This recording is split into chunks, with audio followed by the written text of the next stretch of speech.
Let's look at life coaching as the act of empowerment. You are giving someone the ability to be empowered, to have the ability to do what they want. So what I like to do is, rather than creating a crutch that someone's going to need to use forever, meaning you are the crutch for them, and if you go away, then everything crumbles. Rather than setting up a situation like that, what I'd like to see you do is to set up a situation in which they are empowered by what you do, but they're learning to do it for themselves, because they're really not, in most cases, going to want to keep you on the payroll forever.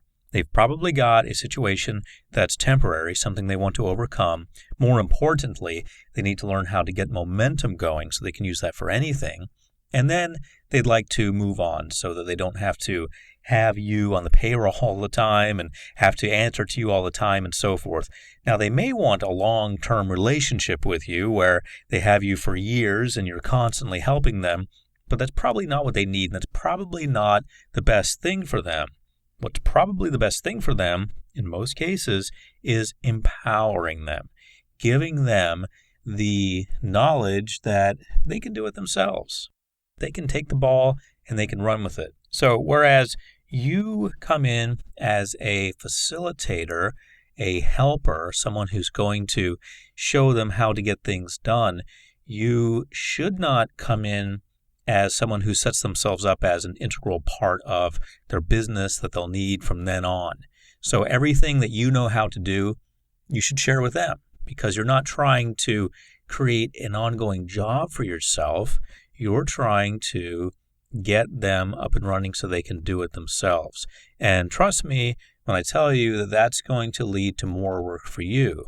You may be thinking, well, if I do that, then I won't have any more work because they won't need me anymore, and then I'll be between jobs, and I won't have any clients potentially for a while if they all get better and they all leave me. Well, that's what's actually going to pay your bills in the long run. The ability to get people up and running, the ability to help them, to get them moving forward is going to pay off, because other people are going to see that. And they're going to say, hey, wait a minute. So-and-so helped him. So-and-so helped her. I want to hire so-and-so. I want to have them on my team, even if it's just temporary. So you get more and more clients, and you can raise your rates eventually. Once you get a reputation as someone who gets the job done, who actually helps people, you can raise your rate. So your job is to empower them.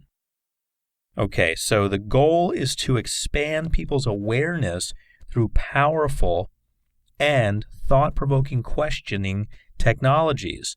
You need to challenge them. You are going to ask them a series of questions. For example, the first questions are very easy.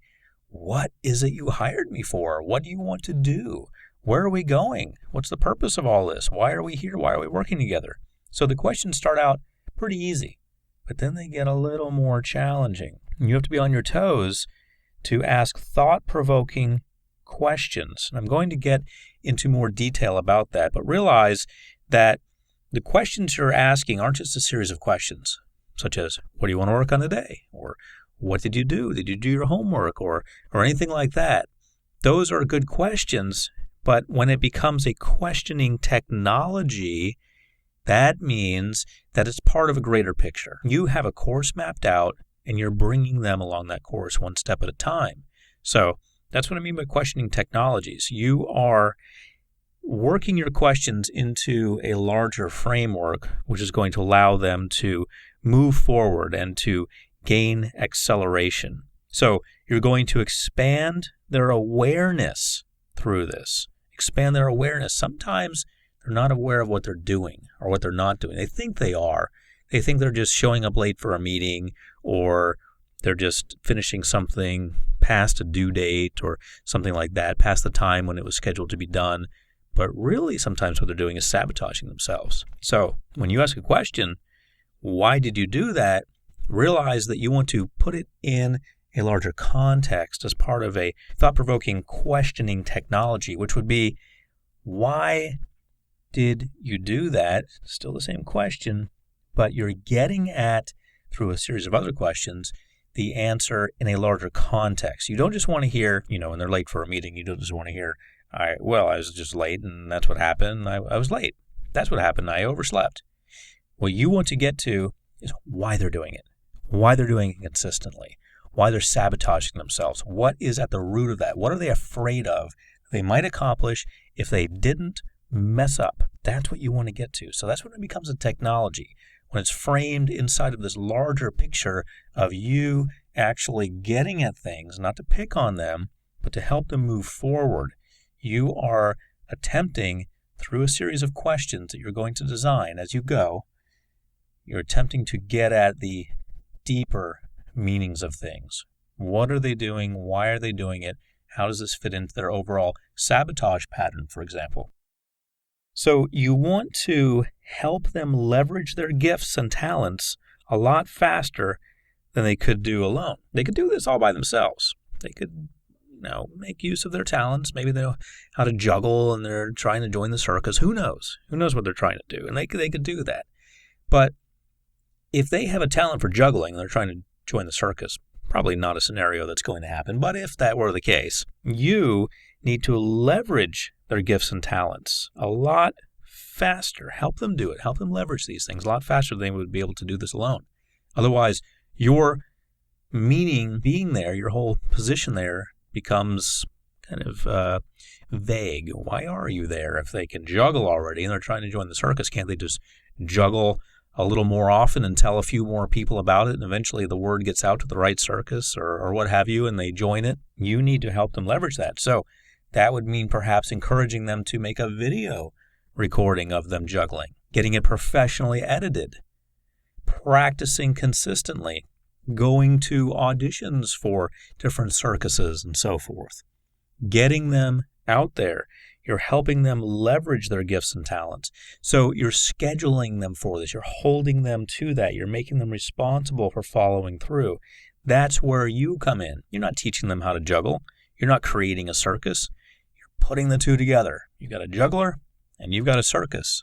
And your job is to help them leverage what they already have so they can get to the circus faster than they would have alone. Just practicing once a week, not really telling anyone about it, not really making a video about it, not really promoting themselves, not making a business card, not making a business plan, and so forth. So when you help them leverage what they already have, you help them move forward a lot more quickly. Now, the most important part about this sentence is that you're not creating anything. If they already have these gifts and these talents, you don't need to create that. Sometimes you will need to create things. Sometimes you're going to have to get them trained in certain things that they don't know so that they can move forward. But in most cases, they're going to have some abilities. They're just not using them the right way. I remember when a company in New York discovered me, and I was a hypnotherapist, and I had some recordings, and I was selling them. This company in New York took the talents I had, the abilities I had, showed me how to leverage them, showed me how to reach more people. Same effort on my part, different marketing plan, different approach.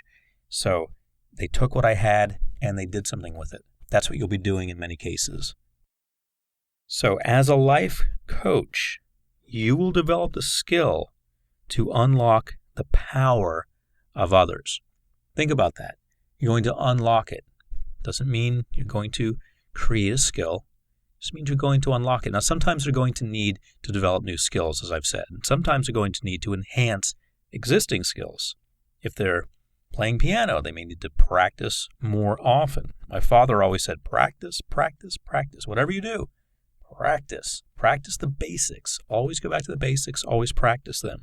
That's how you get better. Then you can build from there. You always must at least practice the basics. So getting back to my main point, you need to help them develop the skill to unlock their own powers. You are going to develop your own skill to unlock their powers, and you're also going to help them. To look at this at the next level now, you're going to help them to develop that skill to unlock their own power. That's for the future. So initially, you're going to unlock their power, but you're also going to teach them how to use those keys, how to unlock those powers down the road. because you're not always going to be there, or at least you shouldn't. You shouldn't be setting it up that way. You shouldn't be setting it up as, well, we could go to the next level, you and I, but you're going to have to pay me for another year.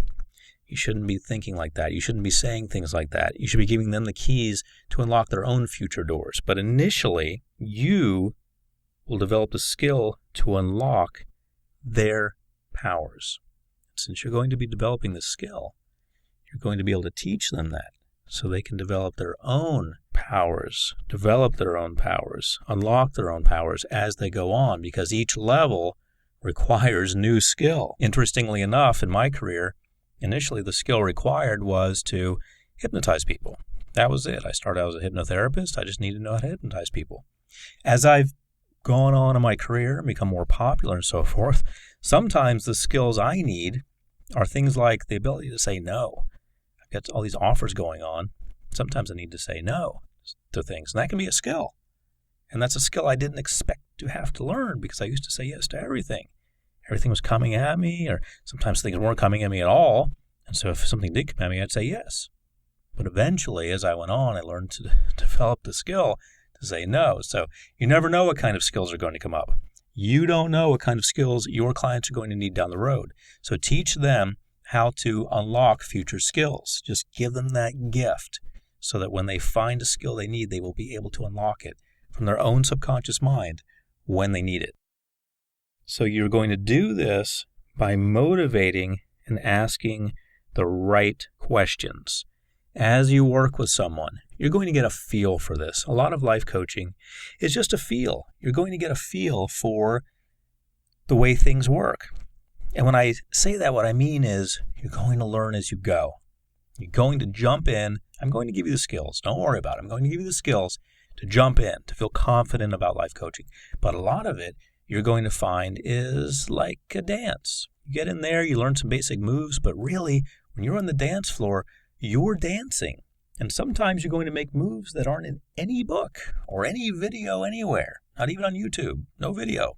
Doesn't exist. You're going to make it up in the moment. That's the way life coaching is in many cases.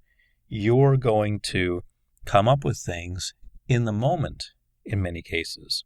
So, realize that one of the things you're going to do is to unlock the power of others by motivating and asking the right questions. You're going to find yourself doing those two things a lot. You're going to be a cheerleader. You're going to be there for them. You're going to pick up the pieces. When everything falls apart, that's your job. You're going to be motivating them. They're going to say, no, I can't. It's not going to work. This will never happen. Your job is to say, yes, it will. I'll see you tomorrow at 9 a.m. It's going to happen. So a lot of your job is to kick people in the pants, motivate them, keep them moving. Another big part of your job is to help them keep unlocking those powers by asking the right questions. For example, if something's not working for them, what do? You start asking questions, but not just any questions. First of all, you figure out what the goal is. Because maybe what they're doing that's not working isn't even necessary for the goal. Maybe they think it is, but it's not. So you ask what the goal is. Always a great place to start. But then you want to start asking them more questions. Okay, what could you have done differently? What did you do that didn't quite work out that you could have done differently? Why didn't you do it? How can we plan so the next time you will do it? Questions along those lines. Those are the right questions. But the right questions don't come from a list. They don't come from a list of the right questions. Situation A14B9. Okay, here are the questions for that. It doesn't work that way. It's a dance, and you're out there on the dance floor. The questions are going to come to you, but you need to be aware of what's going on. And what's going on is that you're helping this person move toward the goal. That's always your goal, help them move toward the goal. The questions should be guided by the greater picture and your desire to help them move toward the goal. You also want to help promote self-awareness. If you can get someone to be self-aware, you can do so much. Think about something like a sabotage pattern. People have sabotage patterns. They get in their own way. They mess themselves up. They stop themselves. They hurt themselves.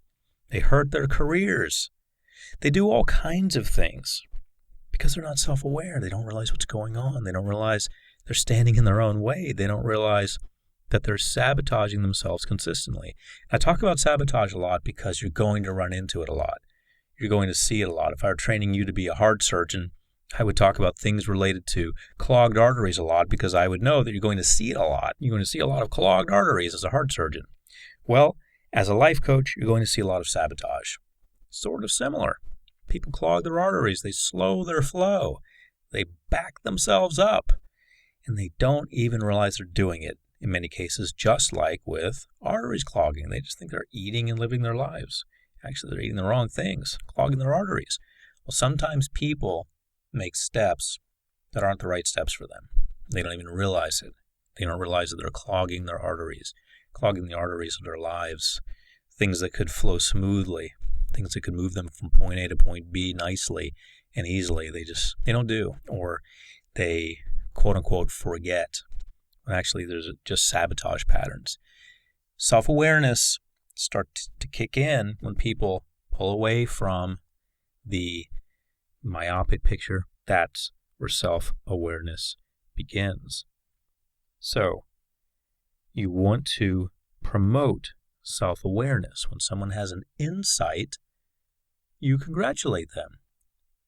There's a psychologist who's gone now. His name was B.F. Skinner. He was very popular in the 1950s. Behavioral psychologist who realized something very simple, which is that if you reward people when they do good things, they'll keep doing good things. They'll just want to do them because they're getting a reward.